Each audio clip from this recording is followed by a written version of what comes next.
నమస్తే, నేను Ashok. Welcome to ప్రజా చైతన్యం. ఏపీ రాజకీయాల్లో భారీ మార్పులు చూపడుతూనే ఏపీకి సంబంధించి ఒకవైపు వైసీపీకి సంబంధించిన అరెస్టులు కొనసాగుతుంటే, మరోవైపు కూటమికి సంబంధించిన ఇంప్లిమెంటేషన్స్ కనిపిస్తున్నాయి. నిన్న ఎన్టీఆర్ ట్రస్ట్ భవన్కి సంబంధించిన జరిగినటువంటి ఒక కార్యక్రమంలో ఉప ముఖ్యమంత్రి పవన్ కళ్యాణ్ గారు, ముఖ్యమంత్రి చంద్రబాబు నాయుడు గారు, అలాగే ఏపీకి సంబంధించిన మంత్రులు, మిగతా వాళ్ళందరూ కూడా పార్టిసిపేట్ చేసినటువంటి నేపథ్యంలో కొన్ని ఇంట్రెస్టింగ్ కామెంట్ చేస్తూ వచ్చారు. చంద్రబాబు నాయుడు గారికి సంబంధించి కావచ్చు, అలా ఆయన ముఖ్యమంత్రి పదవికి సంబంధించి కావచ్చు, ఆయనతో పాటు అలాగే కూటమికి సంబంధించి మరో 10 ఏళ్ల పాటు కంటిన్యూటీ ఉంటుందంటూ కూడా ఇంట్రెస్టింగ్ కామెంట్ చేస్తూ వచ్చారు పవన్ కళ్యాణ్ గారు. ఏపీ రాజకీయాలన్నీ కూడా భిన్న అభిప్రాయాలతో కనిపిస్తున్నాయి. ఏపీకి సంబంధించిన తాజా రాజకీయాల మీద ఈరోజు ఇంటర్వ్యూలో మాట్లాడదాం. ఇంటర్వ్యూలో నాతో పాటు పార్టిసిపేట్ చేస్తున్నారు అనలిస్ట్ పురుషోత్తం రెడ్డి గారు. పురుషోత్తం రెడ్డి గారు, నమస్తే. నమస్తే అశోక్ గారు. సో ఏంటి, పవన్ కళ్యాణ్ గారి వ్యాఖ్యలు రోజుకో రకంగా మారిపోతూ ఉన్నాయి. కొద్దిసేపు ఏమో మనం ముఖ్యమంత్రి అవ్వాలంటారు, కొద్దిసేపు మనం చంద్రబాబు నాయుడు గారికి సపోర్ట్ చేయాలంటారు. నిన్న ఆయన చేసినటువంటి వ్యాఖ్యలేమో మరింత సస్పెన్స్ని ఇస్తూ ఉన్నాయి. ఏం జరుగుతుంది ఇప్పుడు? అంటే నిన్న పవన్ కళ్యాణ్ గారు ఎన్టీఆర్ స్వర్ణ కమిటీ ఏదైతే ఫండ్ రైజింగ్ కమిటీ సమావేశం ఫంక్షన్ జరిగిందో, ఆ ఫంక్షన్ లో ఆయన చేసిన వ్యాఖ్యలు, వర్ణించిన తీరు, రియాక్షన్స్ అవన్నీ చూసినప్పుడు చాలా అంశాలకు ఆయన సమాధానం చెప్పినట్టుగా అర్థమవుతుంది. మొదటి అంశం, మనం చాలా సందర్భాల్లో మాట్లాడుకున్నట్టు, కూటమి ప్రభుత్వం ఏర్పడిన తర్వాత సహజంగా 2-3 పార్టీల కలయిక కాబట్టి ఎత్తులు పై ఎత్తులు, ఎవరు అస్తిత్వం వాళ్ళు కాపాడుకోవడం, ఎవరి వ్యూహాలు వాళ్ళకు ఉంటాయి. ఈ వ్యూహాలు అమలు చేసే క్రమంలో విభేదాలు వస్తాయి. అవి ఒక స్థాయి దాటిందంటే విడిపోయేదానికి దారి తీస్తాయి. ఇట్లాంటి చర్చలు చాలా జరిగినాయి రాష్ట్రంలో. ముఖ్యంగా పవన్ కళ్యాణ్ గారు ముఖ్యమంత్రి అయిన తర్వాత ప్రధానంగా హోం శాఖ విషయంలో కావచ్చు, టీటీడీ విషయంలో కావచ్చు, కొన్ని విషయాల్లో వారు భిన్నంగా స్పందించడం వల్ల వారు ఇండిపెండెంట్ ఉంటున్నాడు అనే వరకు వచ్చింది. మొన్న ఏకంగా ఆయన ఫోన్ రిసీవ్ చేసుకోలేదనే చర్చ వచ్చిన తర్వాత ఇంకా ఎండికి వచ్చిందేమో అనే అభిప్రాయంకి వచ్చింది. వారి సోదరుడు నాగబాబు గారికి సంబంధించినటువంటి మంత్రివర్గానికి సంబంధించి ఇష్యూ వచ్చినప్పుడు ఇంకా లేట్ అవుతా ఉంది. ఇన్ని కన్ఫ్యూజ్ ఉన్న నేపథ్యంలో వారు నిన్న ఒక క్రిస్టల్ క్లియర్ గా వారు స్పందించిన తీరు చూసినప్పుడు చాలా క్లియర్ గా అర్థమైంది. ఏంటంటే, ఒక పాయింట్ కి అయితే ఆయన సమాధానం చెప్పాడు. రెండోది, జనసేనను అభిమానించే వాళ్ళైనా రాష్ట్రం రాజకీయాల గురించి ఆలోచన ఒక నిర్ణయానికైతే రావచ్చు. అదేంటంటే, పవన్ కళ్యాణ్ గారు సుదీర్ఘ కాలం పాటు తెలుగుదేశం పార్టీతో రాజకీయంగా ప్రయాణం చేస్తారు. మధ్య మధ్యలో వచ్చే చిన్న చిన్న విషయాలని, అవాంతరాలని, టీపప్ తుఫాన్ లాంటివే, లేదా కొన్ని కన్ఫ్యూజ్ తో వచ్చినట్టువే, కొన్న చిన్న చిన్న యుగోలతో వచ్చేటివే తప్ప ఇన్ ప్రిన్సిపల్ రాజకీయంగా వాళ్ళు కలిసి ఉంటారు అనేది చాలా క్లియర్ గా ఇండెక్స్ ఇచ్చారు. ఇంకెవరికైనా అనుమానాలు ఉంటే వాళ్ళ అమాయకత్వం అనేది తప్ప ఇంకోటి కాదు. ఆయన ఎక్కువ కాలం ప్రయాణిస్తాడు. రెండో పాయింట్, లోకేష్ గారికి సంబంధించి కూడా ఒక పరోక్షమైన సంకేతం ఇచ్చాడు. ఉప ముఖ్యమంత్రి విషయం ఎపిసోడ్ వచ్చినప్పుడు పవన్ కళ్యాణ్ అభిమానించే వాళ్ళు చాలా మంది కూడా భిన్నంగా స్పందించారు. కానీ ఇప్పుడు దానికి కూడా ఆయన ఫ్యూచర్ లీడర్ గా ఆయన ప్రస్తావించడం ద్వారా భవిష్యత్తులో లోకేష్ గారికి తెలుగుదేశం పార్టీ ఎలాంటి ఆప్షన్ ఇచ్చినా, అది ఉప ముఖ్యమంత్రి ఏదైనా కావచ్చు, ఆ పార్టీ సొంతంగా ఏ నిర్ణయం తీసుకున్నా దాన్ని కూడా పవన్ కళ్యాణ్ గారు యాక్సెప్ట్ చేస్తాడు. ఆ కారణంగా, అంటే రేపు తనకు సమానంగా ఉప ముఖ్యమంత్రి ఇచ్చినా, లేదా ముఖ్యమంత్రిని పెట్టే ప్రయత్నం చేసినా ఈయన ఏమన్నా ఇబ్బంది పడతాడా, బయట వచ్చేస్తాడా, ఏదైనా గొడవ జరుగుతుందన్న చర్చను అడిగింది రాష్ట్రం, జరుగుతుంది మొన్నటి. కానీ ఇప్పుడు నిన్న ఆయన స్పందించిన తీరు చూస్తే అది కూడా ఉండకపోవచ్చు. జస్ట్ పరస్పరం అవగాహనతో అడ్జస్ట్మెంట్. ఉప ముఖ్యమంత్రి అయితే ఇబ్బందులు, ఆయన ఉప ముఖ్యమంత్రి, ఈయన ముఖ్యమంత్రి చేయాల్సి వస్తే అవసరం కేంద్ర ప్రభుత్వంతో మాట్లాడుకున్న కేంద్ర మంత్రి, ఇట్లాంటి మొత్తం మీద లోకేష్ గారి యొక్క పాత్ర వచ్చినప్పుడు కూడా పరస్పర అవగాహనతో అడ్జస్ట్మెంట్ తో వ్యవహరిస్తారే తప్ప ఆ కారణంగా కూడా విడిపోతారు అనేది అనుకోలేం. ఈ 2 కారణాలు ఇచ్చా పవన్ కళ్యాణ్ గారు ఎక్కువ కాలం తెలుగుదేశంతో ప్రయాణిస్తారనే సిగ్నల్స్ ఇచ్చినట్టుగా నాకు అర్థమైంది. ఓకే, తెలుగుదేశంతో పవన్ కళ్యాణ్ ప్రయత్నిస్తాడు, ప్రయాణం చేస్తారు. బీజేపీ ప్రయాణం చేయనిస్తుందా? చేసే ప్రయత్నాలు ఉంటాయా? బీజేపీ ఏ పాత్ర పోషిస్తుంది, వాళ్ళు ఏమనుకుంటున్నారు, భవిష్యత్తులో ఏం చేయాలనుకుంటున్నారని మనకు తెలియదు. కానీ బీజేపీ బలంగా ఇన్ఫ్లుయెన్స్ చేస్తే ఖచ్చితంగా పవన్ కళ్యాణ్ గారు ఇన్ఫ్లుయెన్స్ అవుతారు. ఆ ఇన్ఫ్లుయెన్స్ అయ్యేది బయటకు వచ్చే విధంగా పవన్ కళ్యాణ్ గారిని చూస్తారా, ఆన్నే ఉండి చూస్తారా, అవన్నీ మనకు తెలియదు. కానీ బీజేపీ ఓవర్ నైట్ పట్టపట ఏం చేయదు. ఇప్పుడు ఏమో వాళ్ళకి ఆప్షన్స్ ఏమి లేవు ఆంధ్రప్రదేశ్ లో. కాబట్టి ఇంకా ఎన్నికల సుదీర్ఘ కాలం ఉంది కాబట్టి తొందరగా బీజేపీ వాళ్ళు ఏదో పెద్ద రోల్ పోషించి చేసే పాత్ర ఉండదు. కానీ పవన్ కళ్యాణ్ గారు ఇప్పుడు ఈ పాత్రని పవన్ కళ్యాణ్ బీజేపీ చెప్పరు. బీజేపీ పవన్ కళ్యాణ్ తెలుగుదేశం పార్టీ వాళ్ళు చేసే వ్యవహారాన్ని జాగ్రత్తగా చూస్తుంటుంది. తన దగ్గరికి అవకాశం వచ్చినప్పుడు తన పాత్రను తాను పోషిస్తుంది తప్ప ప్రతిరోజు గైడ్, చాలా మంది పవన్ కళ్యాణ్ గారిని బీజేపీ వాళ్ళే గైడ్ చేస్తున్నారు, ఇవన్నీ కరెక్ట్ అని అనుకోలేము. అడిగితే సలహా ఇస్తారేమో తప్ప వాళ్ళు జోక్యం చేసుకోరు. వీళ్ళిద్దరి సంబంధాలు ఒక స్థాయికి వచ్చిన తర్వాత అప్పుడు మనం ఎప్పుడు జోక్యం చేసుకుంటే మనకు లాభం అనుకున్న తర్వాత జోక్యం చేసుకుంటారు తప్ప ఎలా పడితే అలా బీజేపీ వాళ్ళు జోక్యం చేసుకుంటారని నేనైతే అనుకోను. కానీ ఇక్కడ ఒక పాయింట్ ఏంటంటే సరే ఓకే టీడీపీకి జనసేనకి ఇద్దరి అవసరం ఇద్దరికి అవసరం ఎంత ఉంది ఎందుకంటే రాజకీయాల్లో ఖచ్చితంగా వాళ్ళిద్దరు విడివిడిగా పోటీ చేస్తే ఎలాంటి పరిణామాలు ఉంటాయి మనం చూస్తూ వచ్చాము 2-3 ఎన్నికలు కూడా. కానీ పవన్ కళ్యాణ్ ప్రియారిటీ పెరుగుతుంది, టీడీపీ ప్రియారిటీ ఒక విధంగా తగ్గుతుంది చాలా స్థానాల్లో. ఇంటర్నల్ క్లాషెస్ లేదంటే సామాజిక వర్గ నేపథ్యంలో చూసుకున్నా కూడా పవన్ కళ్యాణ్ ఎమర్జ్ చేయాల్సిన అవసరం ఉంటుంది. కానీ ఎందుకు పవన్ కళ్యాణ్ నేను ఎమర్జ్ అవ్వకుండా ఇంకొకరిని ఎమర్జ్ చేసుకోండి, లేదంటే లోకేష్ని డిప్యూటీ సీఎం చేసినా నా సపోర్ట్ ఉంటుంది, ఇలా క్యాడర్ని నిరుత్సాహపరిచి ఆయన తగ్గించుకునే ప్రయత్నాలు ఏమైనా జరుగుతున్నాయా, లేదంటే ఇది కూడా ఒక వ్యూహాత్మక రాజకీయం అనుకోవాలా? అంటే ఇప్పుడు పవన్ కళ్యాణ్ గారికైనా ఎవరికైనా కొన్ని ఆప్షన్సే ఉంటాయి. ఇప్పుడు పవన్ కళ్యాణ్ గారికి ఉన్న ఆప్షన్ ఏంటి? తెలుగుదేశంతో అడ్జస్ట్ అయ్యి తన రాజకీయ భవిష్యత్తు నిర్ణయించుకోవడం, లేదా తెలుగుదేశంతో అడ్జస్ట్ కాలేకపోతే బయటకు వచ్చేది. తెలుగుదేశం పార్టీ అయినా సొంత పార్టీ కాదు కదా, సొంత పార్టీ అనుకుని గొడవ పడతాం, నా ప్రయారిటీ నీ ప్రయారిటీ అని. ఇంక గొడవకు వస్తే ఏమవుతుంది, నీ దారి నువ్వు చూసుకుని ఆ దారి నువ్వు చూసుకుంటాం. కాబట్టి పవన్ కళ్యాణ్ గారు ఈరోజు తెలుగుదేశం పార్టీతో అడ్జస్ట్ అయ్యి ఉంటే ఏంటి లాభం, బయటకు వచ్చేస్తే ఏంటి లాభం? ఉంటారు, ఉంటే లాభం ఏంటి? మీరు అన్నట్టు ఆయన ఎదగాలి కదా. లోకేష్ గారు అందరి ముందుకు 134 సీట్లు తెలుగుదేశంది, 21 సీట్లు ఈయన మద్దతు లేకపోయినా వాళ్ళు ముఖ్యమంత్రిగా కొనసాగలరు. అయినా మీకు ఉప ముఖ్యమంత్రి పదవి ఇచ్చినప్పుడు అడ్జస్ట్ కాక తప్పదు. ఆ ఉప ముఖ్యమంత్రికి ఉన్న గౌరవం వేరు. కాబట్టి ఉప ముఖ్యమంత్రికి హోదా ఉంటుంది, అధికారం ఉంటుంది. గతంలో ఒంటరిగా పోటీ చేసినప్పుడు తనుగాడు ఓడిపోయినాడు. ఇవి కూడా తెలుగుదేశం చూస్తుంది కదా, నీ వల్ల మేము ఎట్ట అధికారంకి వచ్చామో నా వల్ల నువ్వు ఎట్ట అయినా కూడా చూస్తుంది. 2 లెక్కలు వేసుకుంటారు కదా, అంత అమాయకులు ఏం కాదు కదా. కాబట్టి లోకేష్ గారు అనేది వాళ్ళ సొంత పార్టీ, ఎవరైనా పెట్టుకుంటారు.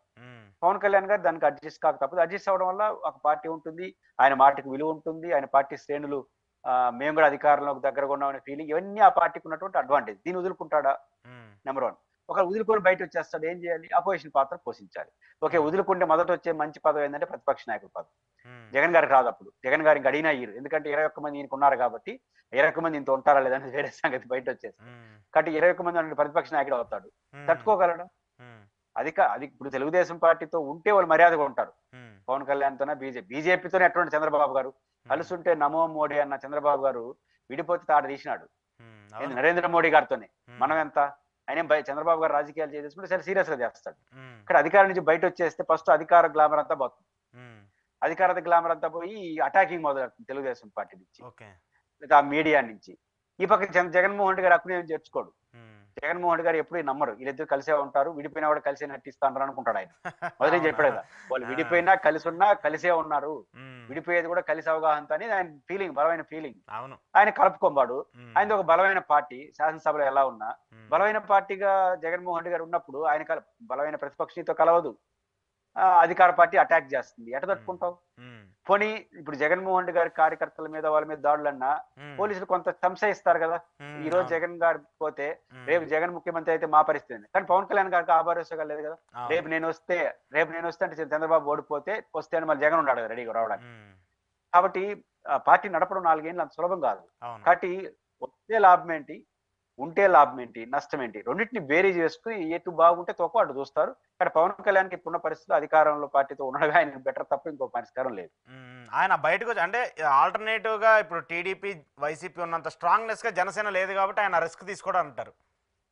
ఖచ్చితంగా రిస్క్ తీసుకుంటే ఇబ్బంది పడతారు.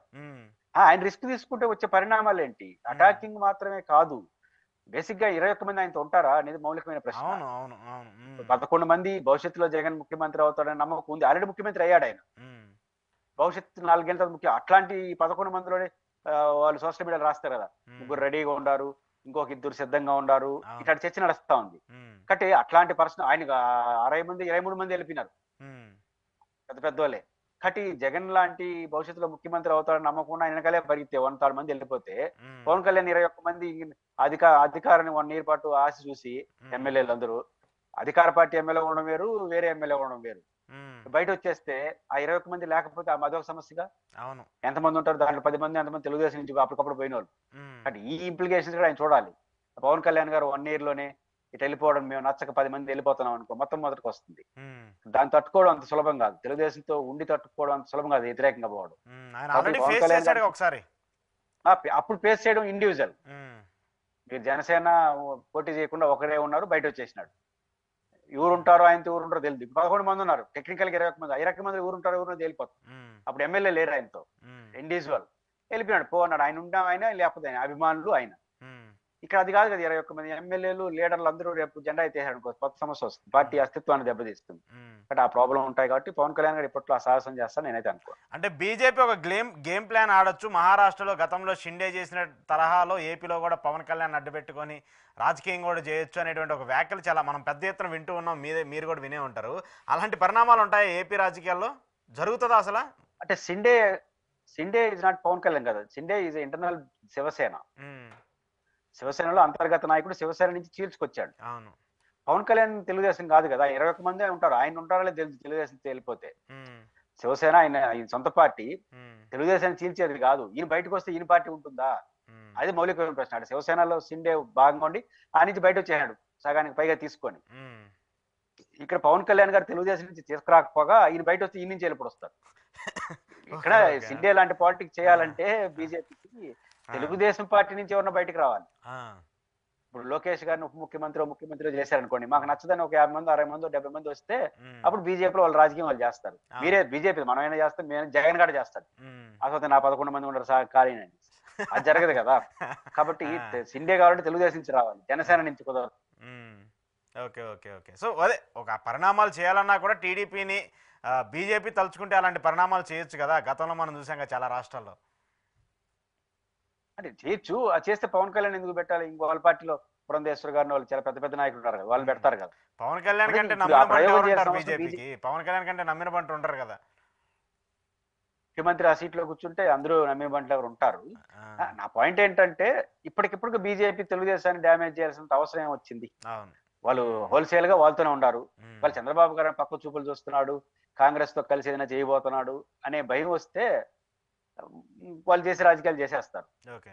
ఇప్పుడు కాంగ్రెస్ ఆ పరిస్థితులు లేరు కాబట్టి 2029 ఎన్నికల్లో గెలిచిన తర్వాత ఎలక్షన్ కు ముందు లేదా ఈ జమిలి వస్తే 27 28 లేదా 29కి ముందు వెనక అట్లాంటి పాత్రలప్పుడు ఈ గందరగోళాలు జరుగుతాయి. ఓకే. ఇంకా 3 ఏళ్ళు పైన ఉంది. ఈ 3 ఏళ్ల వరకు తెలుగుదేశం కూడా ఏ స్టెప్ తీసుకోదు. ఎందుకంటే తెలుగుదేశం కూడా గతంలో ఘర్షణ పడినట్టుగా ఈసారి మోడీతో ఘర్షణ పడదు. మ్మ్. ఎందుకంటే ఘర్షణ పడిందంటే ఫైనాన్షియల్ క్రైసిస్ వచ్చేస్తుంది. మ్మ్. ఫైనాన్షియల్ గా అడుగు ముందుకెళ్ళారు. కేంద్ర ప్రభుత్వం సపోర్ట్ లేకపోతే రాష్ట్ర ప్రభుత్వం నడవలేని పరిస్థితి వెళ్ళింది. ఎందుకంటే ఈయన హామీలు అట్లా ఉన్నాయి, అవును. రాజధాని గొడవ ఉంది, పోలవరం ఇష్యూ, ఏది ముందుకెళ్తుంది. మ్మ్. అన్ని వాళ్ళు ఎత్తినేసి కొడదామంటే బీజేపీ వాళ్ళు రాష్ట్రం లేరు, జగన్ ఉండేది ప్రతిపక్షంలో. మ్మ్. కాబట్టి ఆ తప్పు చంద్రబాబు గారు ఈసారి బీజేపీ దూకుడు గెలడు, బీజేపీ ఆయన దూకుడు గెలడు, బీజేపీ కూడా పోయింది ఏమీ లేదు. కాబట్టి ఇప్పుడు పవన్ కళ్యాణ్ ఆయన తీసుకొచ్చి వాళ్ళని ఇబ్బంది పెట్టి కొత్త సమస్యలు ఎందుకు తెచ్చుకుంటారు? Okay, okay, okay, okay. So ఏంటి, టాప్ ఆర్డర్ కూలిపోయింది ప్రభుత్వానికి సంబంధించి, ఎందుకో కొంత అలసత్వం వ్యక్తం చేస్తూ ఉంది. మీడియాకి సంబంధించి ఒక ప్రధాన మీడియా, టీడీపీకి సంబంధించిన మీడియాలో వచ్చినటువంటి వ్యాఖ్యలు, చంద్రబాబు నాయుడు గారు ఆయన ఇంకా ఒక ఏమంటారు అది, ఆయన ఇంకా చేదస్థంలోనో పశ్చాత్తంలో ఉండి కొన్ని చేస్తున్నారు కార్యక్రమాలు అనేటువంటి ఒక వ్యాఖ్యలను కూడా మీరు వినే ఉంటారు, నేను కూడా విన్నాను. ఏం చెప్తారు దానికి సంబంధించి? తెలుగుదేశం పార్టీ టాప్ ఆర్డర్స్ అనే పాయింట్ కన్నా మ్మ్. చంద్రబాబు నాయుడు గారి తరహా మార్క్ రాజకీయం అయితే కనపట్లేదు. ఓకే. చంద్రబాబు నాయుడు గారు మార్క్ రాజకీయం ఈ దఫా కనపడలేదు. మ్మ్. అంటే ఉమ్మడి రాష్ట్రంలో 10 ఏళ్ళు ముఖ్యమంత్రిగా కానీ, మ్మ్. 14 నుంచి 19 విడిపోయిన ఆంధ్రప్రదేశ్ ముఖ్యమంత్రిగా చంద్రబాబు గారి పరిపాలన పట్ల భిన్నాభిప్రాయాలు ఎలా ఉన్నా మ్మ్. ఆయనకంటూ ఒక మార్కు రాజకీయం కనపడేది. ఆయన చాలా ప్రతిపక్షానికి అవకాశం ఈ రాజకీయం చేస్తాడు, మ్మ్. తప్పైనా ఒప్పైనా. కానీ ఈసారి ప్రతిదీ ప్రతిపక్షానికి అవకాశం ఇచ్చే రాజకీయం చేస్తున్నాడు. మ్మ్. రాజకీయాల్లో తప్పు ఒప్పు సెకండరీ, ప్రైమరీగా నా చుట్టూ రాజకీయం నడిస్తే నేను సక్సెస్ అవుతాను. మ్మ్. బట్ చంద్రబాబు నాయుడు గారు ఎప్పుడు కూడా తన చుట్టూ రాజకీయం నడిపే ప్రయత్నం చేస్తారు, ఉమ్మడి రాష్ట్రంలో కానీ విడిపోయిన రాష్ట్రంలో కానీ.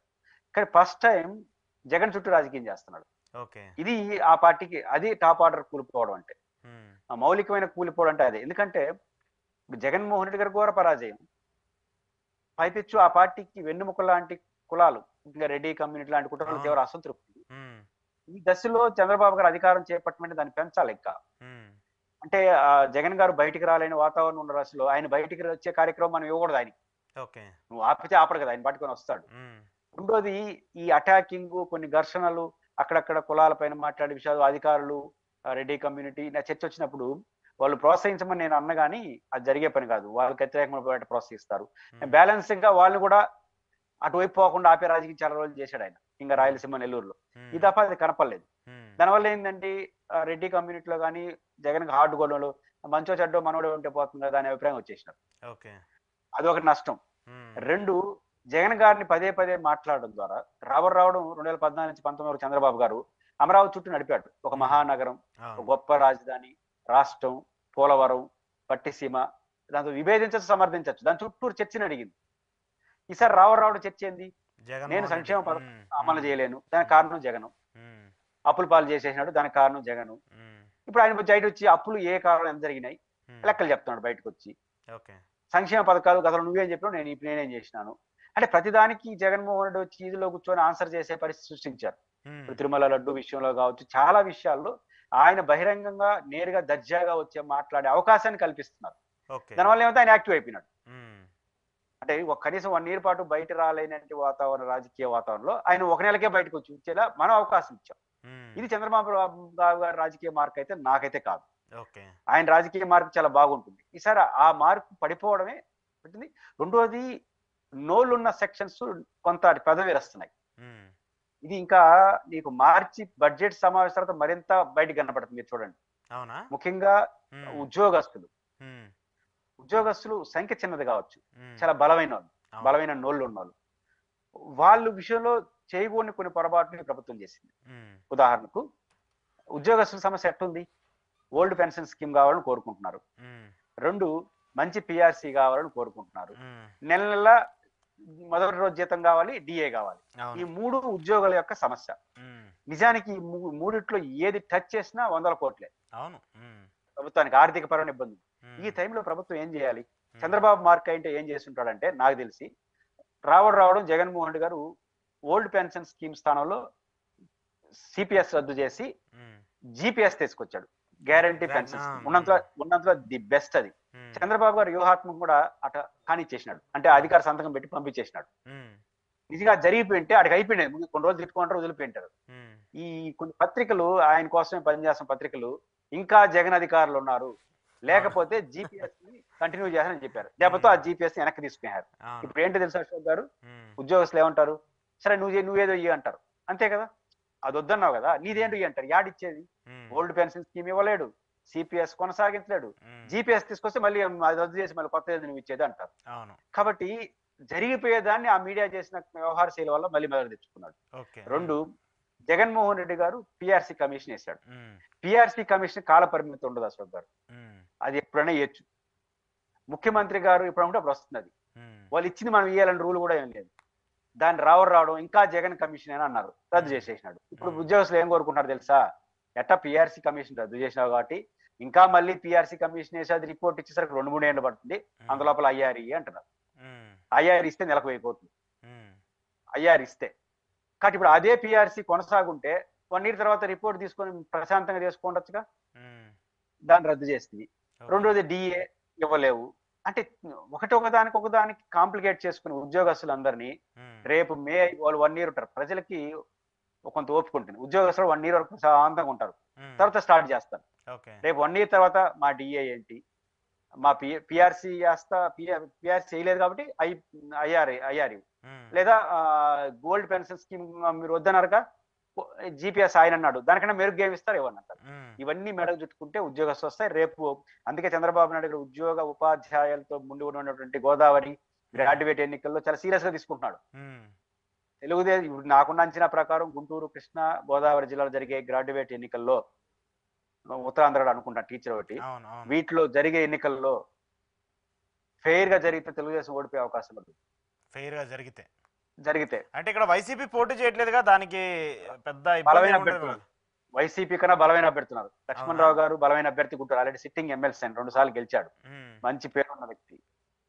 కాబట్టి బలమైన అభ్యర్థులు ఉన్నారు, కానీ వాళ్ళకి బలమైన మజిల్ పవర్ లేదు. అంటే పోలింగ్ బూతులు గొడవ చేయడం, తెలుగుదేశం ఏదైనా ఫిజికల్ గొడవ చేస్తే ఎదుర్కొనే శక్తి లేదు, కానీ మెంటల్ పవర్, నైతిక పవర్ బాగున్నోలే. కానీ 2 సమస్యలు ఉన్నాయి. అన్ని ప్రశాంతంగా జరిగి జగన్మోహన్ రెడ్డి గారు 1.5 year క్రితం ఎన్నికలు జరిగి ఓడిపోతే దాని ప్రభావం ఏం పడింది మనం చూసినాం.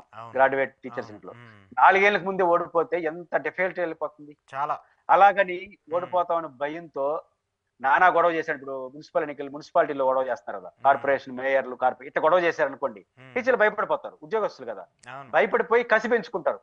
రేపు జరిగేది ఒక ఘటన జరగని, ఇప్పుడు తిరుపతి మేయర్ డిప్యూటీ మేయర్ విషయంలోనే ఎక్కువ గొడవ జరిగింది. ఉమ్, కానీ రాష్ట్రం అంతా ఏం చర్చ జరిగింది? అయ్యో ఇంత అన్యాయం అన్నది. ఈరోజు ఉమ్, తునిలో జరిగింది, రాష్ట్రం అంతా గొడవ, అది చిన్న విషయం. అవును. అట్లే ఈ మొత్తం ఎన్నికల్లో 1-2 చోట్ల జరగరాని ఘటనలు జరిగిపోతే ఉమ్, వీళ్ళు దౌర్జన్యం చేసి గెలిచినారు అని ఆ ఉద్యోగ ఉపాధ్యాయులు శత్రువులు అయిపోతారు. గెలిస్తే ఒక సమస్య, ఓడిపోతే ఇంకో సమస్య. ఉమ్, ఎందుకు భయపడుతున్నారు? ఉపాధ్యాయ ఉద్యోగులకి ఇది రాంగ్ సిగ్నల్ వెళ్ళిపోతే రేపు 4 ఏళ్ళు ఎట్లా ఆగాలి? ఓకే. కాబట్టి ఇవన్నీ కొని తెచ్చుకున్న సమస్యలేగా. ఉమ్, ఇంకా చంద్రబాబు మార్క్ రాజకీయం ఆడుంది. కాబట్టి అట్లాంటి కీలకమైన కొన్ని సెక్షన్స్ విగరస్ గా జగన్ ఓడిస్తామని ముందుకొచ్చిన వాళ్ళు ఇప్పుడు గ్రామ సచివాలయ సిబ్బందితో గొడవ పెట్టుకున్నారు. అవును. వాలంటీర్లు వాలంటీర్లు నెట్టేసి దూరం అయిపోయారు అందరూ. ఇట్లా కొన్ని నోరున్న సెక్షన్స్ దూరం చేసుకోవడం. ఇప్పుడు రాజకీయాలు కూడా రోజు వాళ్ళని కొట్టేస్తాం, వీళ్ళని కొట్టేస్తాం, కొట్టేది కొట్టుకోండి, ఉమ్, చట్ట ప్రకారం చేసుకోండి. ఉమ్, ఇప్పుడు వల్లభనేని వంశీని అరెస్ట్ చేసినారు, ఉమ్, ఎస్ఐ కొట్టాడంట, ఉమ్, లోపల నీళ్లు తాగినారంట, అవును. బెదిరించారు. అంటే ఆ, ఏం చెప్తున్నారు మీరు? ఆ, అంటే రఘురామ కృష్ణరాజు గారు చెప్తున్న దానికి ఆధారాలు లేవు. ఉమ్, ఇప్పుడు మీరే చెప్పేస్తున్నారు రఘురామ కృష్ణ నన్ను కొట్టాడానికి ఆధారాలు ఈ రోజుకి లేవు, ఏం జరుగుతుందో చూడాలి. ఉమ్, అంటే మీరు డైరెక్ట్ చెప్పేస్తున్నారు ఎస్ఐ కొట్టిందంట అని, ఉమ్. లోపల సినిమా చూపిస్తున్నారంట. మీడియా మీరే మీడియానే చెప్పారు. చెప్తుంది, మీడియానే చెప్తుంది. ఉమ్, ఇప్పుడు సాక్షి వాళ్ళు చెప్తే వీళ్ళు అట్ట కాకుండా ఎట్ట చెప్తారు అనుకోవచ్చు. అవును. ఇప్పుడు వాళ్ళే చెప్పిన తర్వాత నిజం అనుకుంటారు కదా. ఉమ్, ఆ యాడికి దారితీస్తుంది ఈ పరిణామాలు.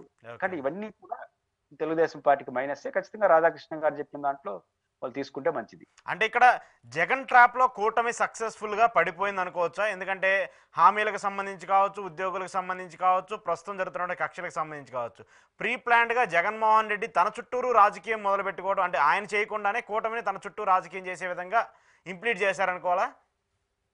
ఇక్కడ జగన్మోహన్ రెడ్డి గారు గొప్ప కన్నా తెలుగుదేశం బలహీనత ఉంది. ఇప్పుడు ఓకే. జగన్మోహన్ రెడ్డి గారు ఒక రాజకీయ ఉచ్చేసి లాగితే అది జగన్ గారు ఉచ్చులో వీళ్ళు పడ్డారంటాం, ఉమ్, అంతే కదా. వీడు అవును. ఏదైనా ఒక అవును. పాయింట్ లాగి ఇప్పుడు ఆ వాళ్ళు లాగితే, ఇప్పుడు గతంలో ప్రత్యేక హోదాలో లాగినాడు, అవునవును. అవును. మోడీ గారు పార్లమెంట్ లో చెప్పాడు జగన్ ఉచ్చులో పడ్డారు మీరు అని. ఉమ్, ఇట్లా చేస్తే ఇప్పుడు జగన్ గారు ప్లానే వేయలేదే, మనం ఇచ్చేసినాం ఆయన ప్లాన్లని. ఉమ్, కాబట్టి జగన్ గారు చుట్టూ నడుపుతూ ఉచ్చులో పడింది వాస్తవమే. ఉమ్, అది ఆయన క్రియేట్ చేసింది కాదు. ఆయన క్రియేట్ చేసుకుంటే ఒక రోజు అయిపోయింది.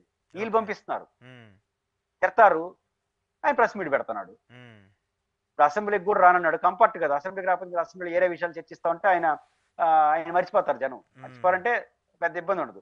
ఇప్పుడు అసెంబ్లీలో రోజు జగన్ తప్పు తప్పు తప్పు అనుకో, ఆయన రైట్ ఏదో బయట కూర్చొని చెప్తున్నాడు. అసెంబ్లీకి రాకుండా కూడా అసెంబ్లీలో బయట బ్రహ్మాండంగా మాట్లాడుతున్నాడు కదా. కొన్ని అవును. రోజుల ప్రతి ప్రజలు ఏమనుకుంటారంటే ఉమ్, అసెంబ్లీకి పోతే ఇంత సావధానంగా మాట్లాడే అవకాశం వస్తుందా, జగన్కి రాదు కదా, ఉమ్, కాబట్టి జగన్ చేస్తున్నది కరెక్ట్ అనే అభిప్రాయంకి వస్తుంది ఒక రోజు పోతే.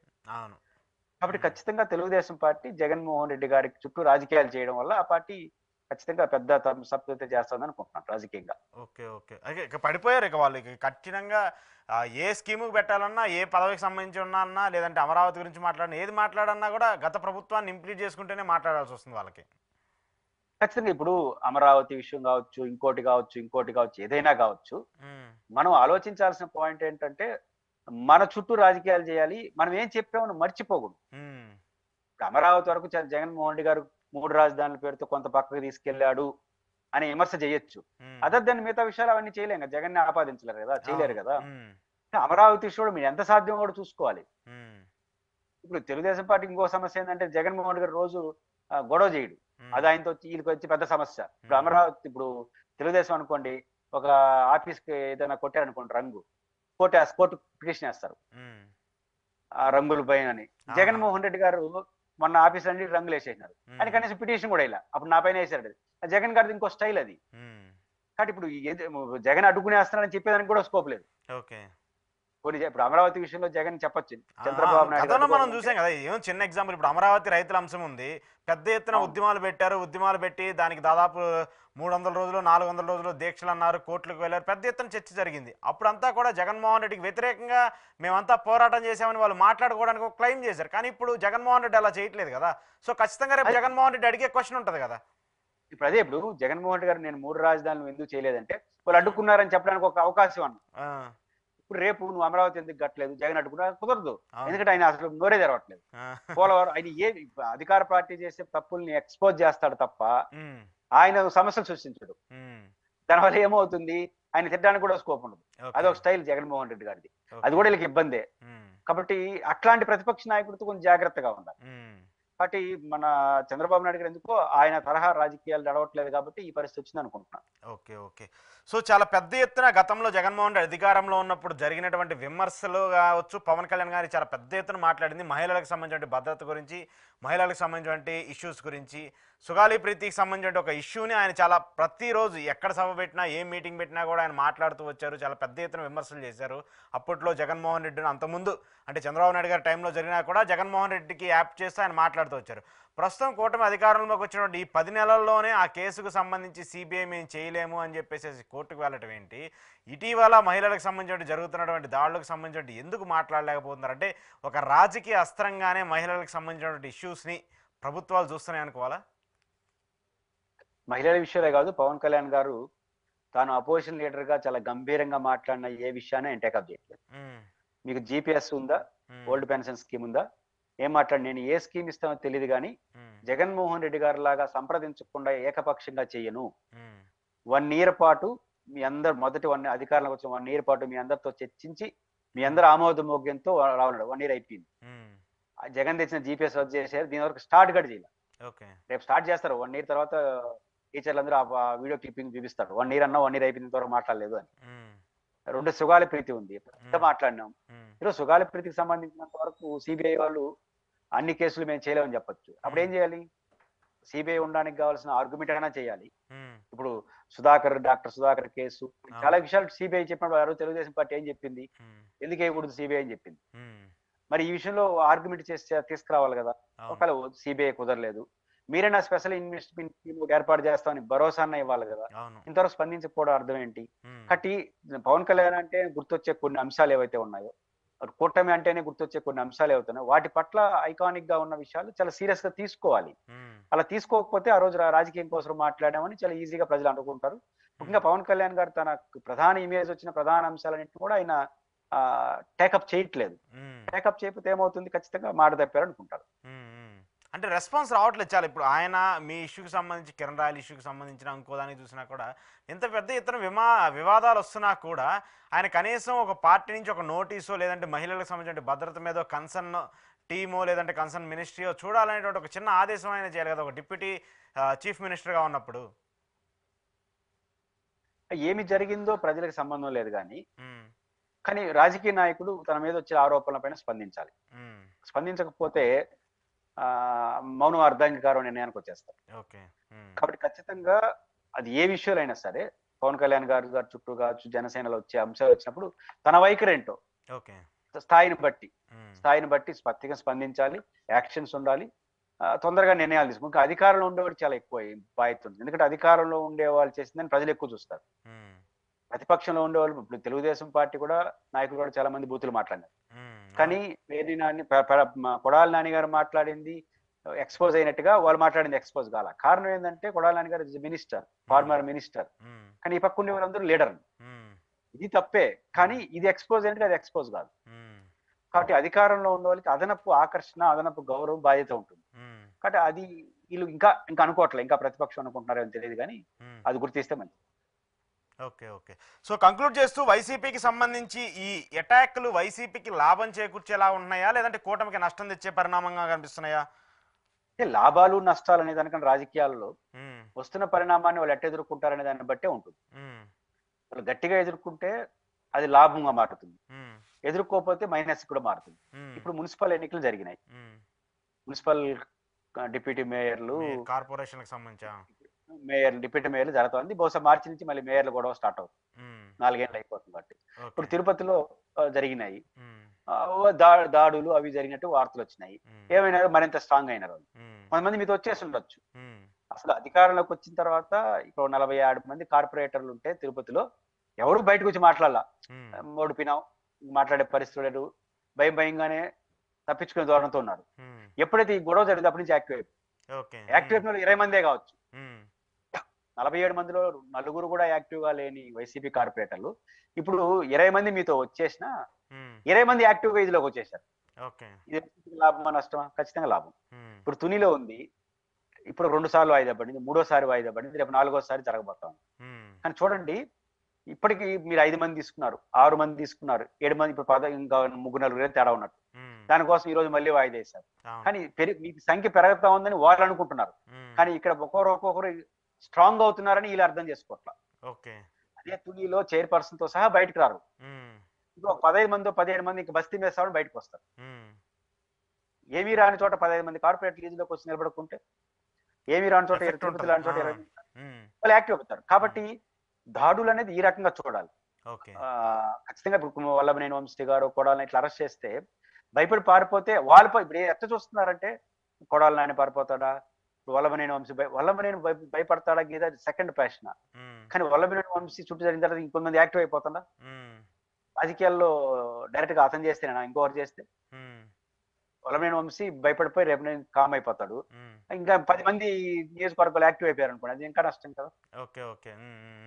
దాడులు అనేది ఒక పరిధి దాటితే ప్రతిపక్షం చాలా సీరియస్ గా తీసుకుంటే అది వాళ్ళకి అసెప్ట్ గా మారుతుంది. Okay okay okay right sir, thank you very much. ఇది పురుషోత్తం రెడ్డి గారితో ఈరోజు స్పెషల్ ఇంటర్వ్యూ. చూస్తూనే ఉండండి ప్రజా చైతన్యం.